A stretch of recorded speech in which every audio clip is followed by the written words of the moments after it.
Hello welcome back दोस्तों, आप सभी का स्वागत है फिर से बीएससी प्रो क्लासेज में। दोस्तों यहाँ पे क्लास नंबर 8 हो चुकी है थर्मोडायनेमिक्स की, और मैंने पहले बोल दिया है आपको, अब पकड़ेंगे अपन, रफ्तार पकड़ेंगे। ठीक है, जितना जल्दी हो सकता है इस यूनिट को अपन ख़त्म करने वाले हैं।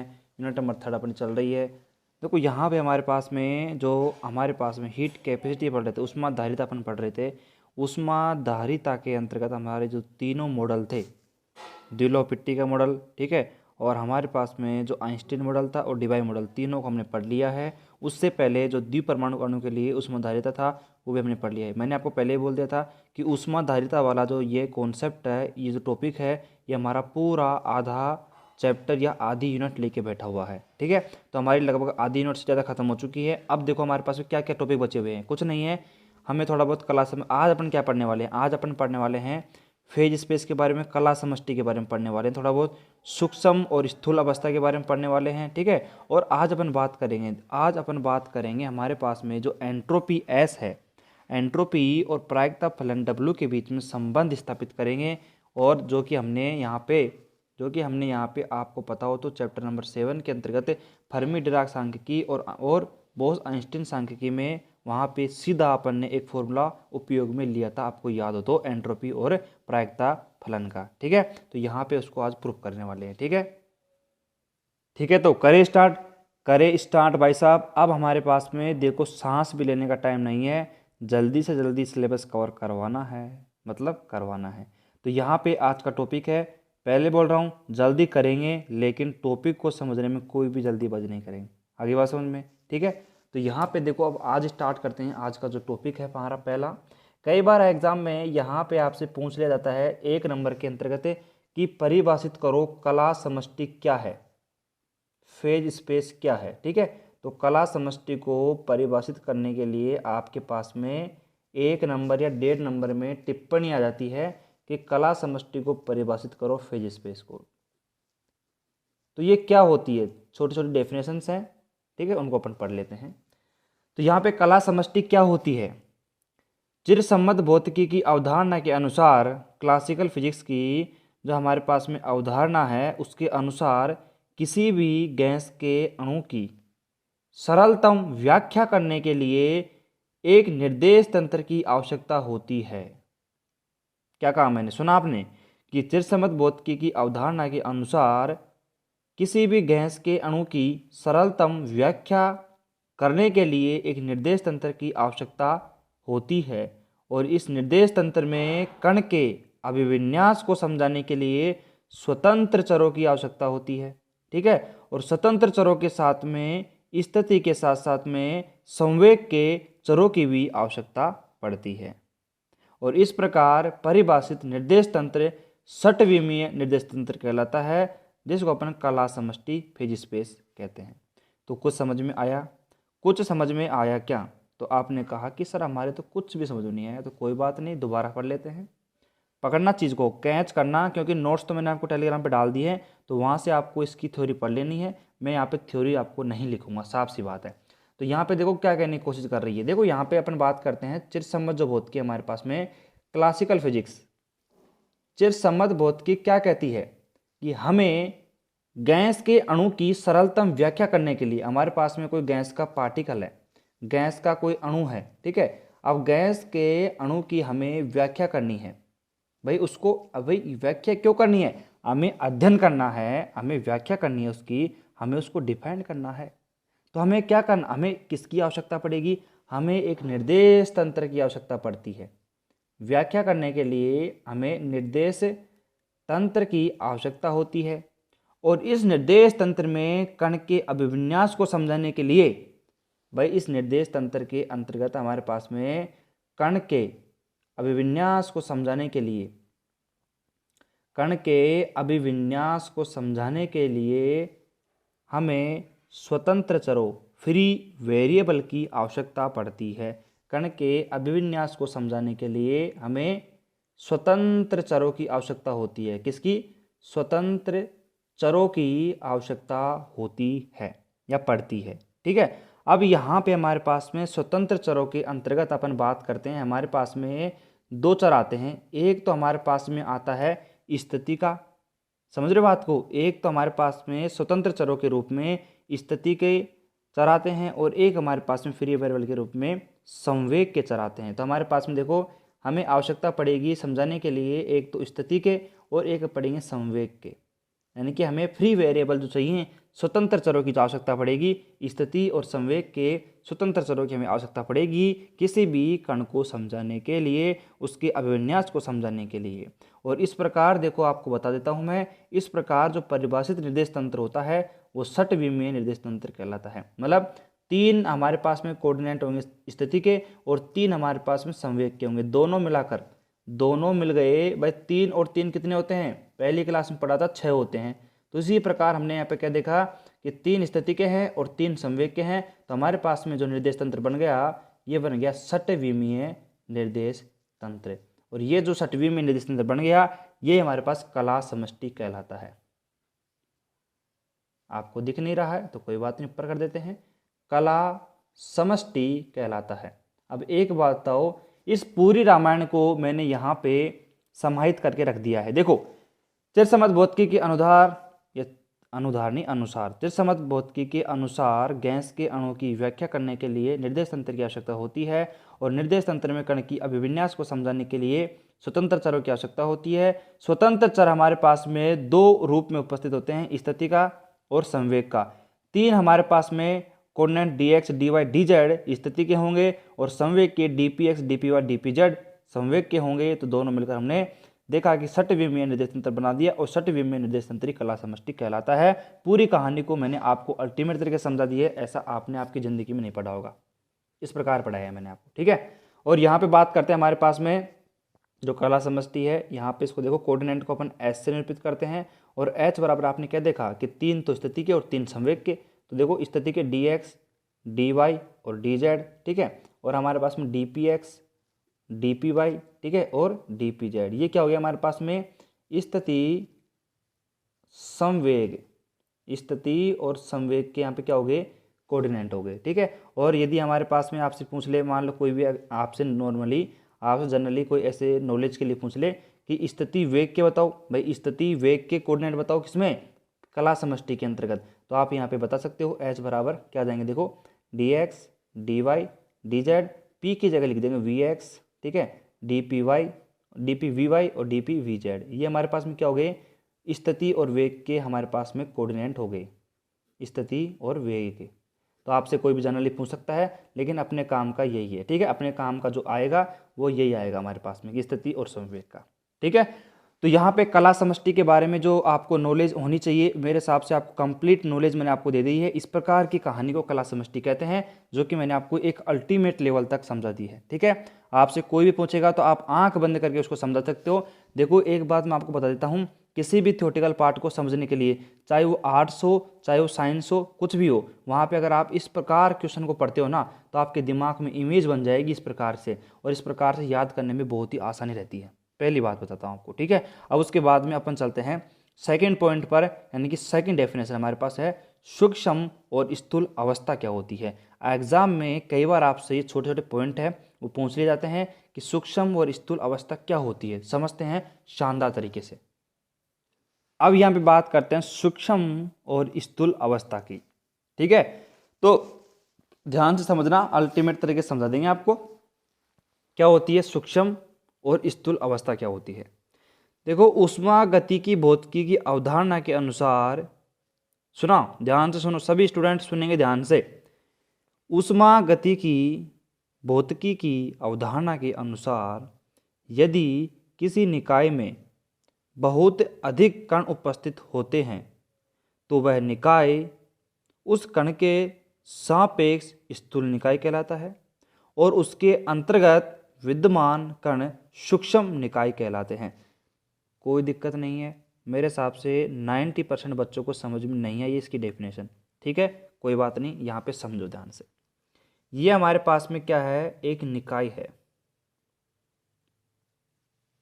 ये निकाय हमारे पास में, इसके अंतर्गत हमारे पास में ये पार्टिकल्स हैं, ये हमारे पास में क्या है, सूक्ष्म कण उपस्थित हैं। तो अब सुनना ध्यान से सभी, ऊष्मा गति की भौतिकी की अवधारणा के अनुसार यदि किसी निकाय में बहुत अधिक कण उपस्थित हैं हैं उपस्थित कण। ये हमारे पास में कोई निकाय है, इसमें बहुत अधिक कण उपस्थित हैं, तो वह निकाय उस कण के सापेक्ष में, यह हमारे पास में जो अंदर पार्टिकल्स हैं, इन पार्टिकल्स के रेस्पेक्ट में हमारे पास में जो ये निकाय है, ये क्या है, स्थूल निकाय है। और इसके अंतर्गत जो विद्यमान कण हैं वो हमारे पास सूक्ष्म निकाय कहलाते हैं। बोलो आपको समझ में आया या नहीं आया? शानदार तरीके से समझ में आना चाहिए। तो हमारे पास में जो ये निकाय है, हमारे पास में जो निकाय हो गया, ये तो क्या हो गया, हमारे पास में जो पार्टिकल्स हैं उनके रेस्पेक्ट में स्थूल निकाय हो गया। स्थूल का मतलब क्या निकाला यहाँ पे? स्थूल का मतलब होता है बड़ा, बड़ा स्थूल निकाय, बड़ा निकाय हो गया हमारे पास में। और जो यहाँ पे पार्टिकल्स हैं हमारे पास में, जो अंदर कण हैं, वो हमारे पास में इस निकाय के सापेक्ष में क्या हो गए, सूक्ष्म निकाय हो गया, यानी सूक्ष्म कण हो गए, सूक्ष्म निकाय की भांति काम करते हैं। तो आपसे यहाँ पे कोई भी पूछ ले कि सूक्ष्म और स्थूल अवस्था क्या होती है, सूक्ष्म या स्थूल निकाय क्या होते हैं, तो आप इस डायग्राम के माध्यम से आराम से किसी भी बच्चे को समझा सकते हो। और अगर आपसे कोई टीचर पूछ ले तो टीचर को भी आप आराम से समझा सकते हो, बिना किसी घबराहट के। आ गया समझ में? ठीक है।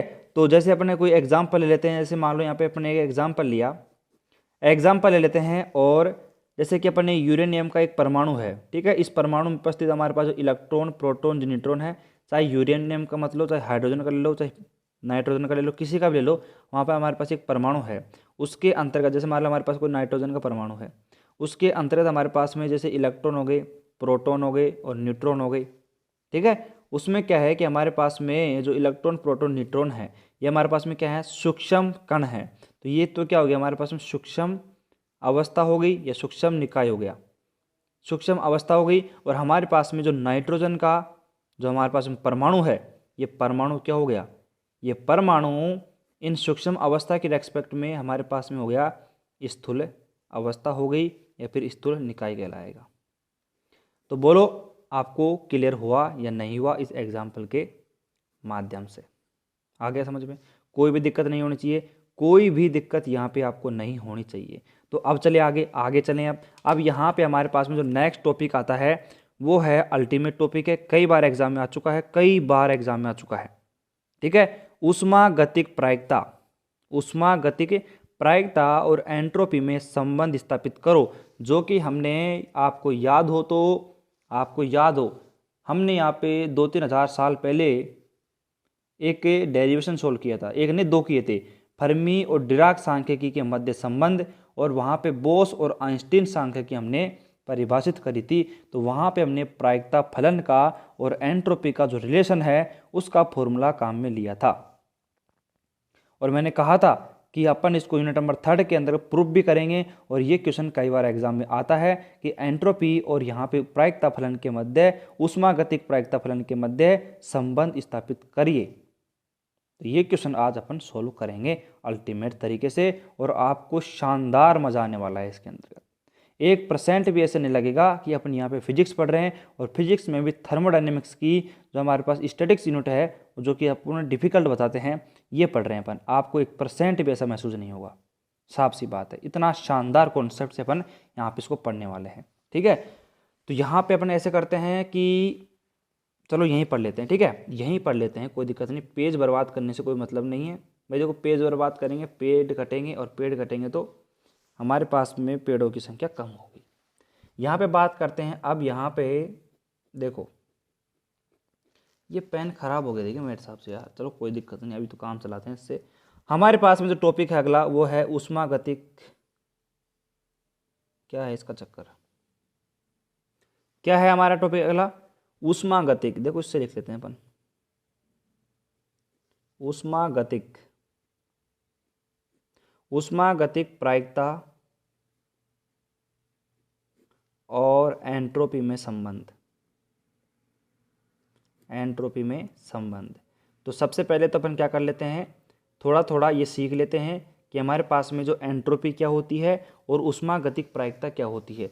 आपसे एग्जाम में मान लो पूछ ले कोई भी, भाई एग्जाम में आपसे पूछ ले कि ऊष्मागतिक प्रायिकता क्या होती है और एंट्रोपी क्या होती है।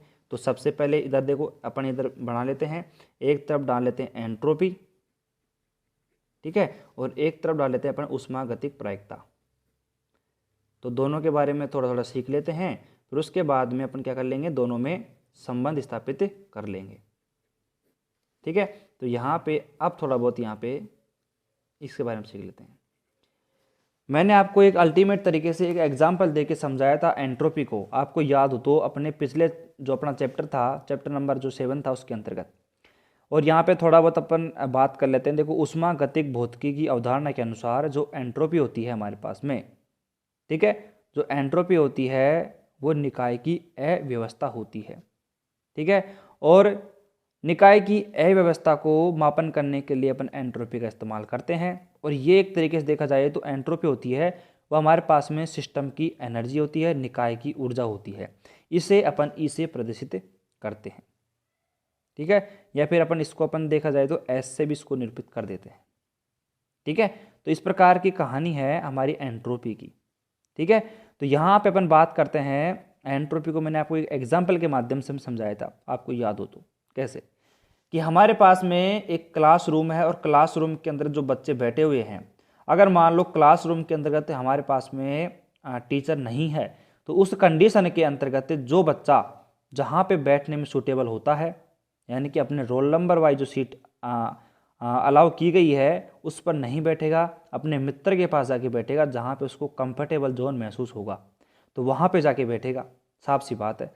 तो इस कंडीशन में हमारे पास में जो क्लासरूम है उसके अंतर्गत निकाय में क्या होगी, हमारे पास जो क्लासरूम है उसमें अव्यवस्था ज़्यादा होगी।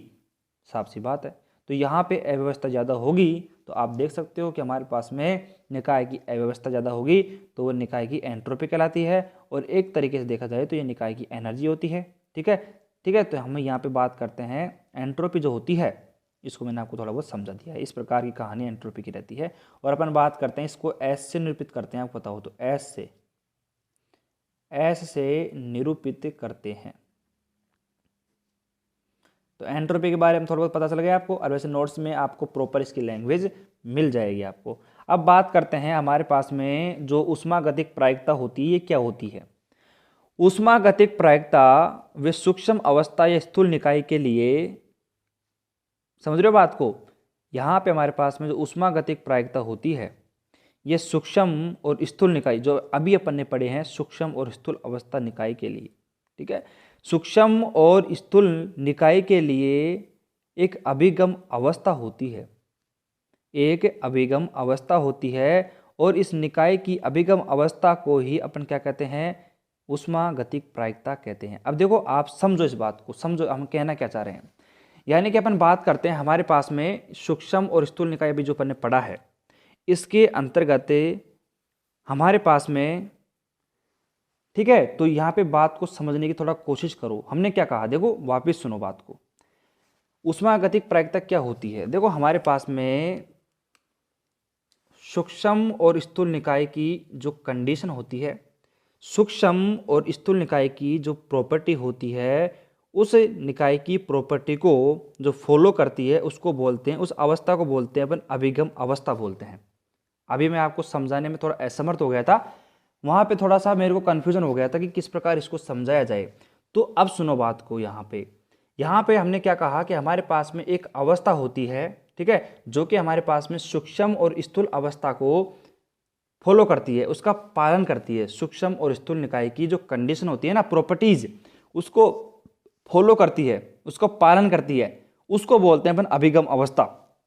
अब देखो अभिगम अवस्था, तो फिर देखो ये तो साइंटिस्टों ने अपन को प्रोवाइड कर दी कि अभिगम अवस्था एक ऐसी अवस्था होती है जो कि हमारे पास में सूक्ष्म और स्थूल अवस्थाओं की प्रॉपर्टीज को फॉलो करती है, उसकी नियमों का पालन करती है।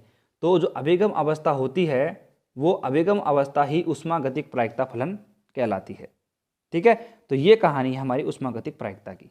तो आपको क्या समझ में आया, आपसे कोई पूछ ले ऊष्मागतिक प्रायिकता क्या होती है, तो ऊष्मागतिक प्रायिकता सूक्ष्म और स्थूल निकाय के नियमों का पालन करती है। ठीक है, और यह एक तरीके से देखा जाए तो निकाय की अभिगम अवस्था कहलाती है। और निकाय की अभिगम अवस्था को ये अपन क्या कहते हैं, ऊष्मागतिक प्रायिकता फलन कहते हैं। इससे ज़्यादा आपके सिलेबस में यहाँ पे नहीं है। इसके बाद में आगे जब आप यहाँ पे ग्रेजुएशन आगे बढ़ाओगे 3rd ईयर में, और इससे आगे जब आप MSc करते हो, फिर उसके बाद PhD करते हो, तो वहाँ पे इसके बारे में और भी डिटेल से आपको पढ़ने को मिलेगा। यहाँ तक अपने सिलेबस में इतना ही बताया हुआ है।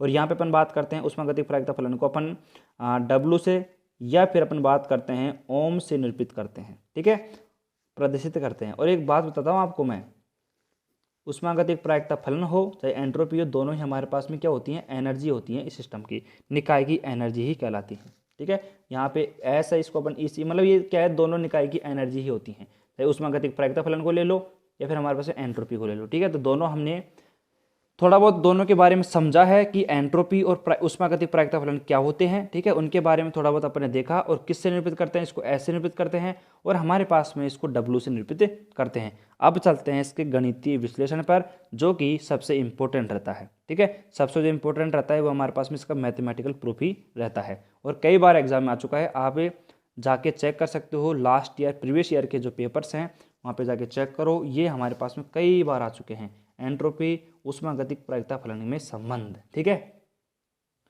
अब देखो आ जाओ, सभी का ध्यान यहाँ पे बोर्ड पे होना चाहिए। देखो सपोज करो कि बोर्ड है हमारे पास में, इसको मैं जब भी बोलूँगा ना तो बोर्ड ही बोलूँगा, ठीक है।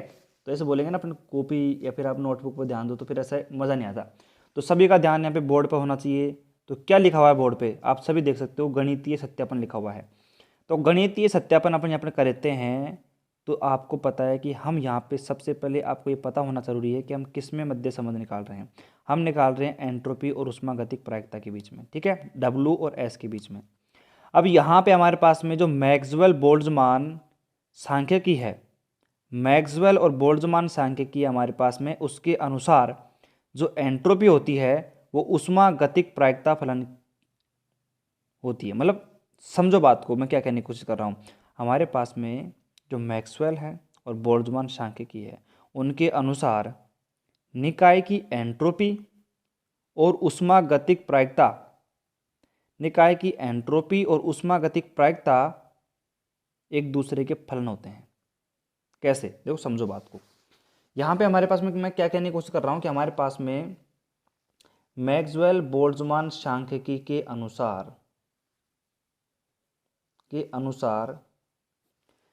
अनुसार किसी निकाय की जो एंट्रोपी होती है वो ऊष्मागतिक प्रायिकता का फलन होती है।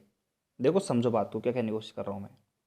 हमारे पास में किसी एमबीएस यानी कि मैक्सवेल बोल्ट्जमान सांख्यिकी, मैक्सवेल बोल्ट्जमान स्टैटिक्स के अनुसार हमारे पास में किसी भी निकाय की बात करते हैं अपन, कोई भी सिस्टम हो, किसी भी निकाय की जो एंट्रोपी होती है हमारे पास में एस, किसी भी निकाय की जो एंट्रोपी होती है, एंट्रोपी ऊष्मागतिक प्रायिकता का फलन होती है।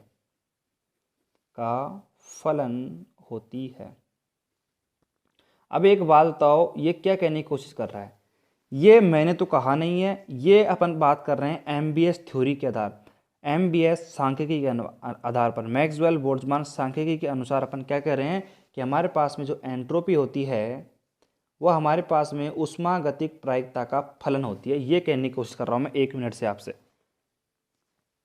तो क्या समझ में आया आपको, क्या समझ में आ गया क्या आपके, ठीक है। तो यहाँ पे हमने क्या करा, कुछ भी नहीं करा है अभी तक। हमारे पास में जो ऊष्मागतिक प्रायिकता फलन है और जो एंट्रोपी है, तो यहाँ पे अपन देखो उनके बीच में एक संबंध यहाँ पे प्रतिस्थापित कर दिया अपन। एक तरीके देखा जाए तो एमबीएस थ्योरी के आधार पर हमने क्या कहा कि जो एंट्रोपी होती है ऊष्मागतिक प्रायिकता का फलन होती है, एस बराबर में एफ डब्ल्यू यहाँ पे अपन ने लिख दिया है, ठीक है। अब यहाँ पे आगे अपन एक छोटी सी कहानी लिखते हैं, लेट करते हैं माना, क्या करते हैं, लेट करते हैं माना कि कला समष्टि में, फेज स्पेस में, कला समष्टि में 2 स्थूल निकाय, अब स्थूल निकाय अभी आपको बताया मैंने कि स्थूल निकाय मतलब बड़ा निकाय। हमने यहाँ पे क्या करा, लेट करे किसमें, कला समष्टि में, फेज स्पेस के अंतर्गत माना कि 2 स्थूल निकाय उपस्थित हैं, ठीक है। और प्रथम निकाय के लिए अपन जो एंट्रोपी की बात करते हैं S1 है, ठीक है, और द्वितीय निकाय के लिए एंट्रोपी का मान S2 है।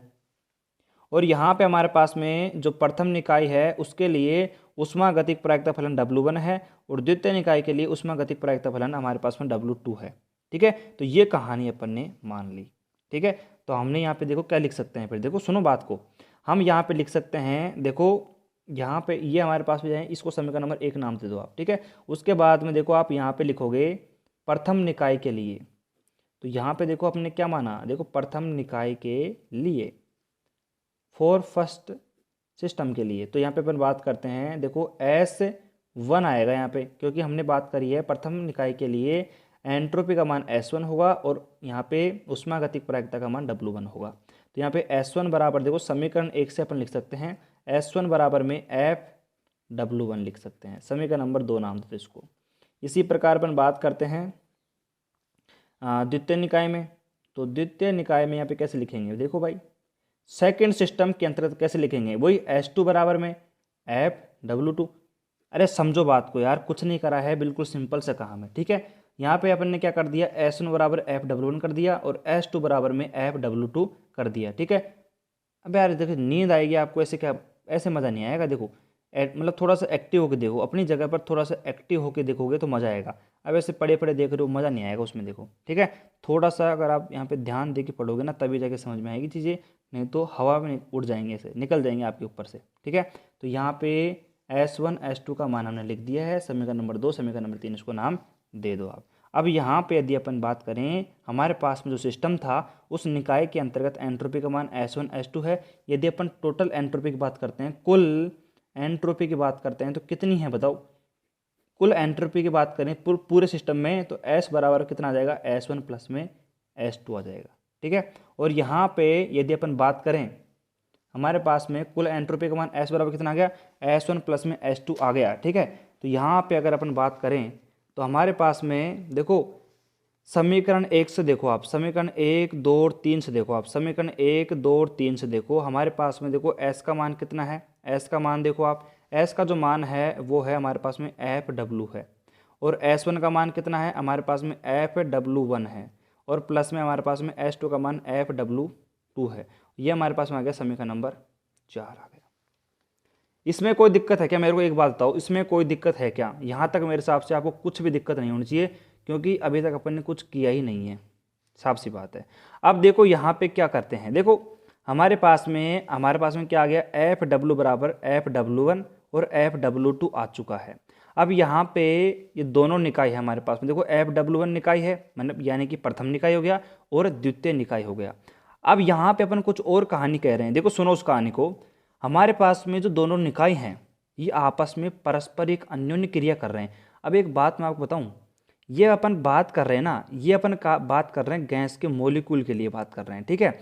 मतलब हमारे पास गैस के जो अणु होते हैं ना, उनके लिए बात कर रहे हैं। तो वहाँ पे हमारे पास दो निकाय अपन ने माने थे। अब दो निकाय हमने माने थे, तो दोनों निकाय क्या करते हैं, आपस में परस्पर अन्योन्य क्रिया करते हैं, और अन्योन्य क्रिया कारण जिसके कारण एक संयुक्त स्थूल निकाय का निर्माण हो जाता है, और इस संयुक्त निकाय के लिए ऊष्मागतिक प्रायिकता का जो मान हो गया वो हमारे पास में थोड़ा चेंज हो जाएगा। तो क्या कहा अपन ने अभी, यहाँ पे एक कहानी को अपन नया रूप दे रहे हैं। कैसे, यहाँ पे अपन एक कहानी और कह रहे हैं कि हमारे पास में दोनों निकाय हैं, प्रथम ये फर्स्ट निकाय है हमारे पास में, ये सेकंड निकाय है, और मैंने आपको बोल दिया है कि ये कोई यहाँ पे हमारे पास में एक काल्पनिक चीज़ें नहीं है, ये हमारे पास में बिल्कुल रियल चीज़ें हैं। ये अपन बात कर रहे हैं किसके लिए, ये बात कर रहे हैं अपन गैस के अणु के लिए बात कर रहे हैं। अब गैस के जो अणु है ना, वो आपस में जैसे कि अपन ने निकाय मान लिए S1 S2 जैसे निकाय माना, प्रथम निकाय में एंट्रोपी का मान S1 S2 और हमारे पास में ऊष्मागतिक प्रायिकता का मान W1 W2 है। तो यहाँ पे हमने क्या कहा कि जो निकाय है, दोनों निकाय आपस में क्या करते हैं, दोनों निकाय हमारे पास में परस्पर अन्योन्य क्रिया करते हैं। दोनों जो निकाय हैं, दोनों सिस्टम है हमारे पास में, वो क्या करते हैं, परस्पर, यहाँ पे परस्पर अन्योन्य क्रिया करते हैं। क्या करते हैं, अन्योन्य क्रिया, मतलब आपस में क्रिया कर लेते हैं, रिएक्शन कर लेते हैं। तो उससे क्या हुआ कि थोड़ा परिणाम चेंज हो गया। इससे क्या हुआ कि हमारे पास में एक संयुक्त स्थूल निकाय का निर्माण हो गया। तो ये बात आपके माइंड में फिट बैठी है नहीं बैठी, मेरे को तो एक बात बताओ। तो कईयों के तो बैठ गई और कईयों के नहीं बैठी। अब जिनके नहीं बैठे उनके बैठाते हैं। एक बात बताओ, हमारे पास में दो निकाय हैं, अब दो निकाय आपस में क्या कर लेंगे, परस्पर अन्योन्य क्रिया कर लेंगे या आपस में जुड़ जाएंगे। तो एक बात बताओ, एक बड़े निकाय का, एक संयुक्त स्थूल का मतलब बड़ा, एक बड़े निकाय का निर्माण होगा या नहीं होगा? साफ सी बात है, होगा, साफ सी बात है, वहाँ पे हो जाएगा। तो यहाँ पे एक बात बताओ, हमारे पास में ये दो पार्टिकल हैं, ये दो पार्टिकल हैं इस प्रकार, अगर इसको अपन क्या कर देते हैं, इनमें अन्योन्य क्रिया करवा देते हैं इस प्रकार, तो आपस में जुड़ गए, और जुड़ने के बाद में एक तरीके देखा जाए तो एक क्या हो गया, देखो इस प्रकार आप इस एग्जाम्पल समझ सकते हो। हमारे पास दो पार्टिकल हैं, ठीक है, इस प्रकार। अब ये दोनों पार्टिकल हमारे पास में, हमने प्रथम निकाय माना, सेकंड निकाय माना, इसको क्या कर दिया अपन ने, अन्योन्य क्रिया करवा दी, और दोनों क्या आपस में जुड़ गए। अब दोनों आपस में जुड़ गए तो एक बात बताओ मेरे को, ये एक बड़े निकाय का निर्माण करेंगे नहीं करेंगे, एक स्थूल निकाय का निर्माण करेंगे या नहीं करेंगे, मेरे को ये बताओ। तो साफ सी बात है, बहुत ही बढ़िया तरीके से कि ये आपस में एक बड़े निकाय का निर्माण करेंगे। तो एक बात मुझे बताओ, हमारे पास में जब ये दोनों अलग अलग थे तो यहाँ पे हमारे पास में जो प्रायिकता फलन का मान था W1 W2, लेकिन ये जब एक हो गए, जब ये एक हो गए तो इनके लिए हमारे पास में जो ऊष्मागतिक प्रायिकता का जो मान हो गया, ऊष्मागतिक प्रायिकता का जो मान हो गया ना, वो भी हमारे पास में चेंज हो जाएगा। वो क्या हो जाएगा हमारे पास में, अब ये पूरे सिस्टम के लिए, पूरे निकाय के लिए, बड़े निकाय के लिए W बराबर में हमारे पास में W1 मल्टीप्लाई में W2 हो जाएगा। ये कहानी हो गई चेंज। ये बताओ आपके समझ में आया या नहीं आया, मुझे तो ये बताओ, ठीक है। तो यहाँ पे देखो हमने W बराबर क्या लिख दिया, W1 W2। अब इसको अपन क्या करते थे, गणितीय फलन के रूप में लिख देते हैं। इसको अपन ने क्या कर दिया, मैथमेटिकल फंक्शन के रूप में, गणितीय फंक्शन के रूप में लिख दिया। तो गणितीय फलन के रूप में कैसे लिखेंगे इसको, तो गणितीय फलन के रूप में इसको लिख सकते हैं अपन FW बराबर में FW1 W2। अब यहाँ तक कोई दिक्कत है क्या, यहाँ तक कोई दिक्कत नहीं है। समीकरण नंबर 5 नाम दे दो, क्योंकि 4 अपन यहाँ पे दे दिया है, देखो ये दे दिया समीकरण नंबर 4। तो यहाँ तक की कहानी को हमने समझाया और अल्टीमेट तरीके से समझाया है, कहीं पे भी एक लाइन में भी आपको दिक्कत नहीं है, ठीक है। आगे चलते हैं। अब यहाँ पे समीकरण 5 से आगे बढ़ते हैं अपन। तो समीकरण नंबर 4 को देखो, समीकरण नंबर 5 को देखो आप। तो समीकरण 4 और 5 से क्या लिख सकते हैं अपन, देखो समीकरण 4 व 5 से लिखते हैं अपन। समीकरण नंबर 4 है, समीकरण नंबर 5 हमारे पास ये है। तो समीकरण 4 और 5 से अपन लिखते हैं, तो FW1 W2 बराबर में FW1 प्लस में FW2। यहाँ तक कोई दिक्कत है कि समीकरण नंबर 6 नाम दे दो इसको आप। यहाँ तक कोई दिक्कत है, कुछ नहीं किया अपन ने, FW था उसकी जगह अपन ने वैल्यू रख दी FW1 W2, ठीक है, और FW1 FW2 यहाँ पे वैसे के वैसे रख दिए हैं, ठीक है। अब यहाँ पे अपन ने इतनी कहानी कही। अब समीकरण 6 के बाद में एक कहानी और कहेंगे, मतलब एक कॉन्सेप्ट को और प्रवेश करवाएंगे। वो क्या कॉन्सेप्ट है, समीकरण 6 में उपस्थित ऊष्मागतिक जो प्रायिकता फलन हमारे पास में W1 W2 है। देखो ये कहानी हमने W1 W2 के मल्टीप्लाई के लिए कही थी।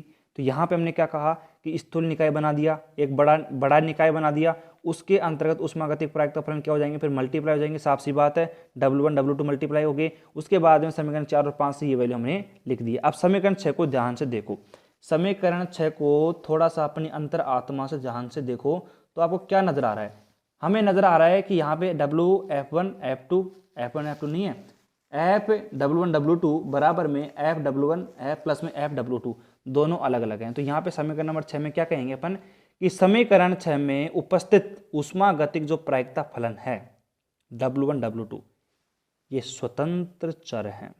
क्या ये कहानी आपको समझ में आई, क्या ये कॉन्सेप्ट आपके समझ में आया कि मैंने अभी जो आपको एक लाइन बोली है, क्या बोली है, दोबारा सुनो। हमारे पास में समीकरण नंबर 6 के अंतर्गत ऊष्मागतिक जो प्रायिकता फलन W1 W2 हैं ये स्वतंत्र चर हैं। क्यों, क्योंकि एक दूसरे के ऊपर ये डिपेंडेंट नहीं है, ठीक है। तो यहाँ पे थोड़ा सा ध्यान समझने की कोशिश करना। यहाँ पे मैं क्या लिख रहा हूँ, समीकरण 6 में उपस्थित, समीकरण 6 में उपस्थित ऊष्मागतिक प्रायिकता फलन, ऊष्मागतिक प्रायिकता फलन W1 जो W2 हैं वो स्वतंत्र चर हैं।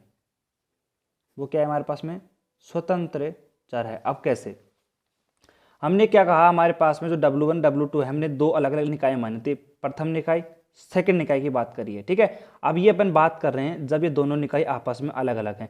तो एक बात बताओ मुझे, दोनों निकाय यदि अलग अलग हैं तो हमारे पास में W1 है W2 है, दोनों स्वतंत्र होंगे। साफ सी बात है कि यहाँ तो W1 और W2 एक दूसरे पर बिल्कुल निर्भर नहीं रहेंगे, मतलब कोई भी दिक्कत यहाँ पे नहीं होनी चाहिए इस लाइन को समझने में। तो हमने क्या कहा, समीकरण नंबर 6 के अंतर्गत उपस्थित जो W1 W2 हैं वो आपस में स्वतंत्र हैं, एक दूसरे के ऊपर डिपेंडेंट नहीं है। तो आपने कहा कि सर हमने मान लिया कि हमारे पास में W1 W2 क्या है, स्वतंत्र चर हैं। अगर आपने इतनी कहानी को समझ लिया है और यहाँ पे सब कुछ चीज़ें एक्सेप्ट कर ली हैं, कैच कर ली हैं, तो आगे बढ़ जाएं। अब आगे बढ़ जाएं। अब यहाँ पे समीकरण नंबर जो 6 है इसका अपन उपयोग करेंगे, पर थोड़ा ध्यान से देखें किस प्रकार उपयोग करेंगे। तो यहाँ पे आपके सामने समीकरण 6 मैंने दोबारा लिख दिया है, और यहाँ पे हमने क्या कहा था कि हमारे पास W1 W2 क्या हैं, स्वतंत्र हैं, कोई भी एक दूसरे पर डिपेंडेंट नहीं है। ठीक है, तो अब यहाँ पे ध्यान से सुनो, अब यहाँ पे क्या सुनो, ध्यान से सुनोगे तो आपको शानदार तरीके से समझ में आएगा। अब यहाँ पे क्या करेंगे अपन, एक दूसरे के सापेक्ष अपन अवकलन करवाएंगे। क्या करवाएंगे यहाँ पे, अपन यहाँ पे डेरिवेटिव करेंगे। अब पार्शियल डेरिवेटिव करेंगे तो यहाँ पे देखो, आप बात को सुनो, यहाँ पे अपन एक बात कर रहे हैं कि हमारे पास में अपन सापेक्ष अवकलन करेंगे। तो सबसे पहले अपन करते हैं, देखो सुनो, यहाँ पे सबसे पहले पॉइंट डाल लो आप, और सबसे पहला जो पॉइंट अपन करेंगे उसके अंतर्गत जो अपन डेरिवेटिव करेंगे, उसके अंतर्गत जो डेरिवेटिव करेंगे वो यहाँ पे अपन सबसे पहले करेंगे W1 के रेस्पेक्ट में। हमने क्या कहा, हमने ये कह दिया कि हमारे पास W1 W2 हैं, वो स्वतंत्र हैं। देखो यहाँ पे मैं लिख देता हूँ कि हमारे पास में जो W1 है और W2 हैं क्या हैं, स्वतंत्र चर हैं, फ्री वेरिएबल हैं, स्वतंत्र चर हैं। तो साफ सी बात है, आप वहाँ पे मैथमेटिशियन हो, आप भाई मैथमेटिक्स के स्टूडेंट हो आप, तो इतना सा आप जानते हो डेरिवेटिव विथ रेस्पेक्ट टू करेंगे अपन किसके, W1 के। तो एक बात बताओ मुझे, W1 के सापेक्ष में रेस्पेक्ट करेंगे तो यहाँ पे अपन बात करते हैं, हमारे पास जो W2 रहेगा वो कांस्टेंट की बात ही काम करेगा, क्योंकि अपन पार्शियल डेरिवेटिव कर रहे हैं, आंशिक अवकलन यहाँ पे कर रहे हैं। ठीक है, तो समीकरण नंबर जो 6 है उसका अपन ने क्या कर दिया, derivative with respect to, partial लिख दो यहाँ पे, partial derivative with respect to W1। ठीक है, तो हमने W1 के सापेक्ष में किया, तो आपको पता है W2 है वो कांस्टेंट रहेगा। क्यों, वैसे तो कांस्टेंट नहीं रहता, लेकिन हमने ये कह दिया है कि वो एक दूसरे पर डिपेंडेंट नहीं है। भाई वहाँ पे हमारे पास में एक दूसरे पर डिपेंडेंट नहीं है, तो वो एक दूसरे स्वतंत्र हैं, तो स्वतंत्र होंगे तो डेरिवेटिव 0 होगा, साफ सी बात है। तो हमारे पास में देखो समीकरण नंबर 6 है, ये रहा हमारे पास में, यहाँ पे लिख देता हूँ समीकरण नंबर 6। ठीक है, तो समीकरण नंबर 6 का हमने यहाँ पे पार्शियल डेरिवेटिव किया रेस्पेक्ट W1 के। तो आप देख सकते हो हमारे पास में पार्शियल डेरिवेटिव कैसे करते हैं। देखो ये हमारे पास में क्या हो जाएगा, df W1 W2 अपॉन में आ जाएगा हमारे पास में W1। ठीक है, इज इक्वल टू में देखो ये हमारे पास में क्या है, W1 अपॉन में क्या आ जाएगा हमारे पास में डेल W1, और आपको पता है इसका हो जाएगा 0। क्यों, क्योंकि हमारे पास में ये कांस्टेंट है, कांस्टेंट का डेरिवेटिव 0 होता है। अब बात करते हैं यहाँ पे थोड़ा बहुत अपन चेंज करेंगे, और वो क्या करेंगे, थोड़ा सा ध्यान से देना, यहाँ पे थोड़ा सा आपको ध्यान देना पड़ेगा। कैसे, क्योंकि यहाँ पे अपन बात करते हैं, मैंने क्या करा कि W2 अपॉन में W2 का अपन ने क्या करा, ऊपर नीचे डिवाइड कर दिया, मतलब मल्टीप्लाई करा और डिवाइड कर दिया। इससे कोई फर्क पड़ा क्या हमारी इक्वेशन में, हमारी इक्वेशन में इससे कोई फर्क पड़ेगा नहीं पड़ेगा। लेकिन एक बात यहाँ पे, अब देखो सभी बच्चों का यहाँ पे कॉमन सवाल रहता है कि सर यहाँ पे हमारे पास में ये आपने यहाँ पे किया है जो W2 से मल्टीप्लाई किया है ऊपर नीचे, ये क्यों किया है, मतलब हमें कैसे पता चलेगा कि यहाँ पे W2 से मल्टीप्लाई करना पड़ेगा। तो देखो इसका आंसर सुनो, सबसे पहले अपन बात करते हैं कि हमने W2 का जो मल्टीप्लाई किया है, ये तो आपको प्रैक्टिस करोगे तो आपको खुद अनुमान लग जाएगा कि यहाँ पे W2 का मल्टीप्लाई किया है। अब बात करते हैं क्यों किया है, तो उसका आपको थोड़ा सा इंतजार करना पड़ेगा, क्योंकि आपको अभी पता चल जाएगा कि हमने यहाँ पे W2 से मल्टीप्लाई क्यों किया है, क्योंकि अपन जो रिलेशन निकालेंगे उसके लिए ये बहुत ही ज़रूरी है। ठीक है, अब यहाँ पे आपको थोड़ा बहुत समझ में आ गया होगा कि हमने W2 से मल्टीप्लाई क्यों किया है। बस आपको 2 मिनट के बाद में भी इसका रियल फैक्ट पता चल जाएगा कि यहाँ पे W2 से अपन ने ऊपर नीचे गुणा भाग क्यों किया है। तो यहाँ पे देखो, अब इसके बाद में क्या करेंगे अपन, इसके बाद अपन करेंगे कि हमारे पास में जो अवकलज संकारक का एक गुणधर्म होता है। देखो यहाँ पे हमारे पास में एक डेरिवेटिव की प्रॉपर्टी होती है अवकलज संकारक, डेरिवेटिव ऑपरेटर। हमारे पास में जो अवकलज संकारक है उसका गुणधर्म होता है संकारक के गुणधर्म से।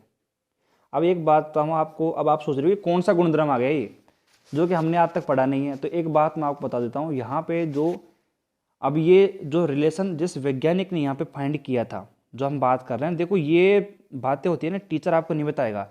टीचर है ना, वो यहाँ पे क्या करता भाई, देखो जो हमारे पास में जो आपको यहाँ पे कोचिंग में पढ़ाते हैं, कॉलेज में पढ़ाते हैं, वो क्या करते हैं, वो आपको सीधा यहाँ पे बोलते हैं कि अवकलज संकारक के गुणधर्म से। वो आपको ज़्यादा डिटेल से नहीं बताएंगे, लेकिन मैं आपको फैक्ट बताता हूँ। फैक्ट यहाँ पे ये है कि देखो ये जो यहाँ पे अवकलज संकारक का जो गुणधर्म का उपयोग किया गया है, ये देखो यहाँ पे हमारे पास में जितने भी डेरिवेशन होते हैं ये सभी साइंटिस्ट होते हैं, उन्होंने सोल्व किए होते हैं। तो ये अपने हिसाब से तो सोल्व हो नहीं रहे, ये उन्होंने सोल्व किए हैं। तो उनको जैसा सूटेबल लगा वैसा उन्होंने डेरिवेशन कर दिया। तो उनको जैसा लगा ना यहाँ पे जैसे उन्होंने W2 से W2 से यहाँ पे उन्होंने क्या करा, गुणा भाग किया, तो ये उन्होंने किया है, ये अपन ने कुछ नहीं करा यहाँ पे, ये उन्होंने किया है, ठीक है। और यहाँ पे अपन उसको उनको पढ़ते आ रहे हैं, बस इतना काम है। उन्होंने ये रिजल्ट दिए हैं और ये रिजल्ट अपन पढ़ते आ रहे हैं। अब इसमें अपन कुछ भी नहीं कर सकते, यहाँ पे अवकलज संकारक का गुणधर्म लगाना पड़ेगा, तो लगाना पड़ेगा, अपन इसमें कुछ नहीं कर सकते हैं कुछ भी। ये कहानी है फिजिक्स की, तो साफ सी बात है। क्योंकि यार अब देखो साइंटिस्ट ने जो यहाँ पे रिलेशन फाइंड कर दिया, उसमें अपन चेंज क्या करेंगे, अपन क्या चेंज कर सकते हैं, उसमें कुछ भी नहीं कर सकते हैं। तो यहाँ पे साफ सी बात है, आपको समझ लेना है कि यहाँ पे अवकलज संकारक के गुणधर्म का उपयोग करना पड़ेगा। तो अवकलज संकारक गुणधर्म होता क्या है, कुछ नहीं होता, सिंपल सा है, छोटा सा गुणधर्म है कि W2 हमारे पास में ये है, तो यहाँ पे अपन क्या करते हैं, इस गुणधर्म के अनुसार हमारे पास जो W2 यहाँ पे मल्टीप्लाई में किया है, ये हमारे पास में अंदर आ जाएगा, बस ये कहता है ये गुणधर्म, बस और कुछ नहीं है। W1 हो जाएगा और W2 हो जाएगा, बस ये कहता है गुणधर्म। और इज इक्वल टू में DF_W1 और यहाँ पे हमारे पास में DF1, ये कहानी हो जाएगी। अब ये क्या करते हैं, हमारे पास में जो W2 है इधर RHS में, RHS नहीं LHS में, LHS में जो W2 है उसको अपन मल्टीप्लाई इधर डिवाइड में कर देंगे, तो हमारे पास में क्या आ जाएगा, देखो DF_W1_W2 अपॉन में DW1_W2, ठीक है। हमारे पास में 1 अपॉन में W2, ठीक है, डेल F_W1 अपॉन में क्या जाएगा W1, ये कहानी हो जाएगी हमारे पास। तो इसको दे दो समीकरण नंबर 7 नाम आप दे सकते हो। तो ये समीकरण नंबर 7 हो गया हमारा। तो समीकरण 7 के अनुसार आपने यहाँ पे क्या देखा कि डेल F_W1_W2 ठीक है नीचे, ठीक है, और यहाँ पे 1 अपॉन में W2, ठीक है, डेल W1 F_W1 और डेल W1 हमारे पास में यहाँ पे ये वैल्यू आ चुकी है समीकरण नंबर 7 से। अब यहाँ पे इसी प्रकार देखो, यहाँ पे समीकरण नंबर यहाँ पे अपन एक डाला है, पॉइंट नंबर फर्स्ट में हमने क्या किया है, आपको देखो यहाँ पे है ना, ये जितने भी हमारे पास में जो डेरिवेशंस हैं, इनमें आपको कन्फ्यूज नहीं होना है। सिंपली आप इसको मोटे तौर पर देखो, यहाँ पे अभी तक अपन ने कुछ नहीं करा है, सिंपल सा हमने यहाँ पे बस डेरिवेटिव किया है। बाकी कैलकुलेशन पर आप ध्यान मत दो, क्योंकि कैलकुलेशन पर ध्यान दोगे ना तो वो आपके लिए बहुत ही खतरनाक हो सकता है। क्यों? क्योंकि कैलकुलेशन है ना, उसको रटने की कोशिश मत करो। ये कैलकुलेशन आपने समझ लिया ना एक बार, आपके माइंड ने इसको समझ लिया एक बार, तो आप इस पर ज़्यादा ध्यान देने की कोशिश मत करो। क्योंकि आपका माइंड जब आप इसको सोल्व करोगे ना, तो आपका माइंड ऑटोमेटिक आपको ये बता देगा कि यहाँ पे आपको क्या करना है। ज़्यादा याद रखोगे तो बस ज़्यादा बोलोगे आप। कैलकुलेशन को कभी भी रटने की कोशिश मत करो, कैलकुलेशन को केवल समझो, रटने की कोशिश मत करो। ये कैलकुलेशन आप प्रैक्टिस करोगे ना बार बार, तो आपको याद करने की आवश्यकता नहीं है। जब भी आप यहाँ पहुँचोगे तो आपका माइंड आपको तुरंत बता देगा कि यहाँ पे आपको क्या करना है। ये काम है डेरिवेशन को समझने का, सही तरीका ये डेरिवेशन समझने का। इसी प्रकार देखो यहाँ पे, अब यहाँ पे सेकंड पॉइंट की बात करते हैं अपन। तो सेकंड पॉइंट में क्या करेंगे, सेकंड पॉइंट में हमारे पास में जो डेरिवेटिव करेंगे अपन वो W2 के सापेक्ष में करेंगे। तो partial derivative with respect to W2 के सापेक्ष करेंगे और यहाँ पे W1 को अपन कांस्टेंट रख देंगे। तो W2 को यहाँ पे क्या रख देंगे, कांस्टेंट रख देंगे, ठीक है। तो साफ सी बात है, यहाँ पे क्या आ जाएगा, देखो वही यहाँ पे जहाँ पे हमारे पास W1 आ रहा है वहाँ पे अपन W2 रख देंगे, ठीक है, यहाँ W2 आ जाएगा। इज इक्वल टू में देखो यहाँ पे W1 था, इसका 0 हो जाएगा। प्लस में यहाँ पे बात करते हैं हमारे पास में F_W2 हमारे पास में, और यहाँ पे डेरिवेटिव W2 के सापेक्ष में आ जाएगा। साफ सी बात है। उसके बाद में जिस प्रकार हमने वहाँ पे W1 और W2 का हमने डिवाइड और मतलब मल्टीप्लाई किया था, उसी प्रकार यहाँ पे भी अपन को W1 से यहाँ पे क्या करना पड़ेगा, गुणा भाग करना पड़ेगा, ठीक है। अब भाई आपको पता चल जाएगा मात्र 1 मिनट में कि यहाँ पे अपन ने ये गुणा मल्टीप्लाई क्यों कर रहे हैं, ठीक है। और साइंटिस्टों ने भी किया था, इसी कारण से तो किया था भाई, हमारा कुछ काम बन जाए, ठीक है। तो हमारा भी काम बन जाएगा यहाँ पे देखना आप। तो यहाँ पे अब देखो इस प्रकार हमने कर दिया। उसके बाद में वही अवकलज जो संकारक हमारे पास में, उसकी प्रॉपर्टीज़ का इस्तेमाल कर लेंगे। उसके बाद हमने क्या देखेंगे, यहाँ पे हमारे पास में जो वैल्यू है मैं डायरेक्ट लिख देता हूँ यहाँ पे वैल्यू। इसको देखो यहाँ पे अंदर ले जाएंगे, अंदर ले जाने के बाद में इसका अपन डिवाइड करेंगे। तो यहाँ पे वैल्यू क्या आएगी हमारे पास में, देखो डेल F_W1_W2 अपॉन में हमारे पास में वैल्यू कितनी आ जाएगी, W1_W2 और इज इक्वल टू हमारे पास में 1 अपॉन में W1 और यहाँ पे डेल F_W2 अपॉन में आ जाएगा डेल W2। समीकरण नंबर 7 है, समीकरण नंबर 8 है। समीकरण नंबर 7 और 8 को थोड़ा ध्यान से देखोगे ना, आपको कुछ नजर आएगा। आपको यहाँ पे थोड़ा सा अपनी अंतरात्मा से देखो एक बार। यहाँ पे देखो इसका जो LHS पार्ट है दोनों में बराबर आ रहा है, ये तो आपको दिख रहा होगा, साफ सी बात है। तो यहाँ पे अब एक बात आपके माइंड में बिल्कुल क्लियर हो जानी चाहिए, 90% बच्चों की यहाँ पे बात क्लियर हो गई है कि हमने यहाँ पे W2 का और W1 का यहाँ पे अपन ने ऊपर नीचे गुणा भाग क्यों किया है। 90% बच्चों के समझ में आ गया, लेकिन 10% बच्चों के समझ में नहीं आया, उसको अपन समझा देते हैं। हमने W2 और W1 का मल्टीप्लाई ऊपर नीचे इसलिए किया है क्योंकि हमारे पास में ये दोनों वैल्यू आपस में बराबर आ जाएंगी। अब दोनों वैल्यू आपस में बराबर आ जाएंगी तो अपन यहाँ पे देखो इनका जो RHS पार्ट है इनको बराबर कर देंगे, और RHS पार्ट को बराबर करने के बाद में हमारा जो काम है वो आसान हो जाएगा, और यहाँ पे अपन आराम से S और W में रिलेशन फाइंड कर सकते हैं। अब ज़्यादा बचा नहीं है, थोड़ा सा बचा हुआ है। अब देखो समीकरण 7 और 8 से करते हैं अपन। समीकरण नंबर 7 को देखो और 8 को देखो। समीकरण नंबर 7 और 8 से, समीकरण और 7 और 8 से आप देख सकते हो हमारे पास में समीकरण नंबर 7 और 8 है। हमारे पास में क्या है देखो, अब बराबर कर देंगे अपन। तो हमारे पास में क्या आ गया देखो 1/1 में W2, ठीक है, और यहाँ पे आ जाएगा डेल F W1 अपॉन में कितना आ जाएगा, हाँ W1, ठीक है। उसके बराबर में हमारे पास में क्या आ जाएगा 1/1 में W1 del F W2 upon में क्या आ जाएगा डेल F W2, ठीक है। उसके बाद में यहाँ पे अपन क्या करते हैं देखो, यहाँ पे अपन ये कर सकते हैं क्या, W1 का इधर मल्टीप्लाई कर दो, W2 का इधर मल्टीप्लाई कर दो। इसको थोड़ा नीचे कर लेते हैं अपन, ठीक है। तो यहाँ पे देखो ध्यान से देखना क्या करना अपन ने, W1 को इधर लिया है तो W1 डेल F W1, ठीक है, अपॉन में डेल W1, और हमारे पास में इज इक्वल टू में देखो W2 को इधर ले गए तो W2 को इधर ले गए और डेल F W2, और यहाँ पे डेल W2, F नहीं है यहाँ पे, डेल W2 है, यहाँ पे है डेल F W2।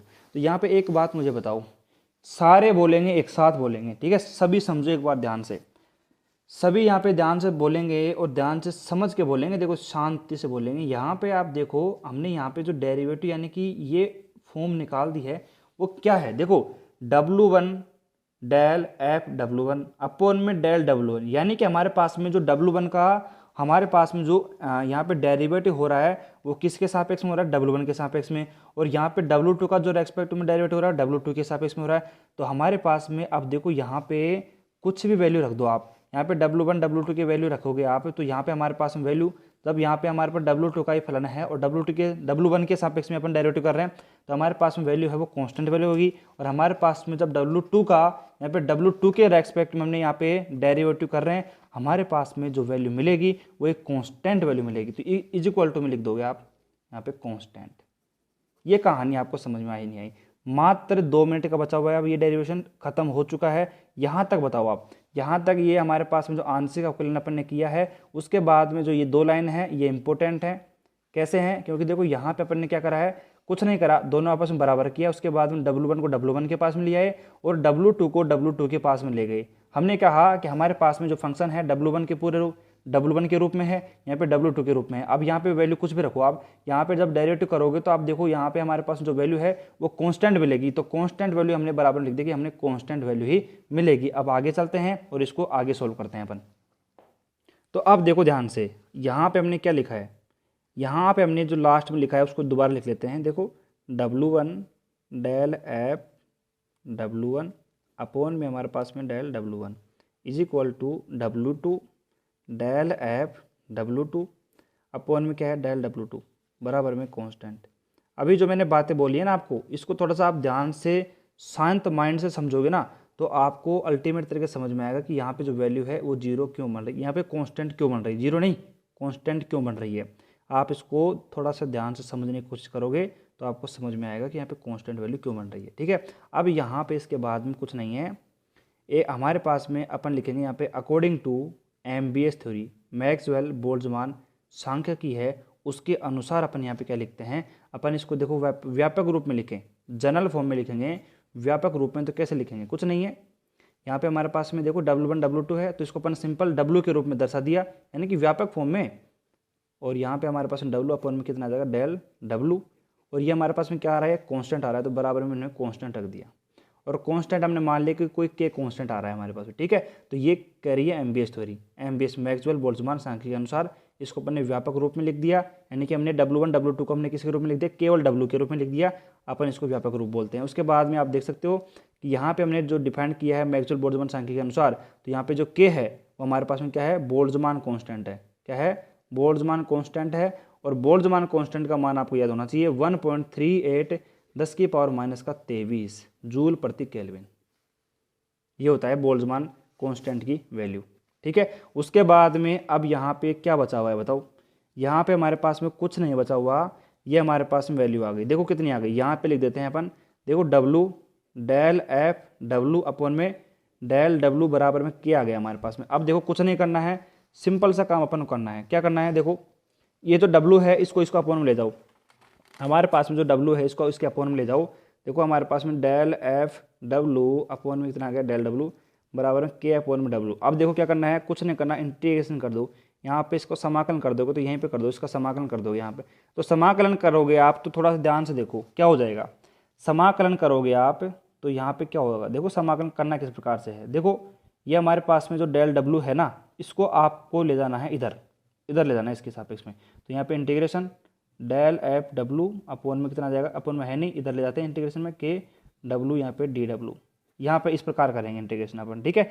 अब यहाँ पे थोड़ा सा ध्यान से देखोगे ना आप, थोड़ा सा ध्यान से देखोगे तो यहाँ पे क्या है, डेल डब्ल्यू यानी कि डेरिवेटिव हो रहा है किसका, एफ डब्ल्यू का। अब यहाँ पे डेरिवेटिव और इंटीग्रेशन आप आपस में एक दूसरे को खत्म कर देंगे। हमारे पास में सिंपल बच जाएगा कितना, एफ डब्ल्यू यहाँ पे बच जाएगा, ठीक है। और हमारे पास में देखो के अपॉन में डब्ल्यू है तो यहाँ पे देखो के तो होगा कांस्टेंट, और डी डब्ल्यू के सापेक्ष में डब्ल्यू का करेंगे तो के तो कांस्टेंट, ऐसे कैसे। और 1 अपॉन एक्स का करते हैं अपन, तो 1 अपॉन एक्स का करते हैं तो 1 अपॉन एक्स क्या होता है बताओ, log x होता है। तो यहाँ पे अपन करेंगे log w हो जाएगा हमारे पास में।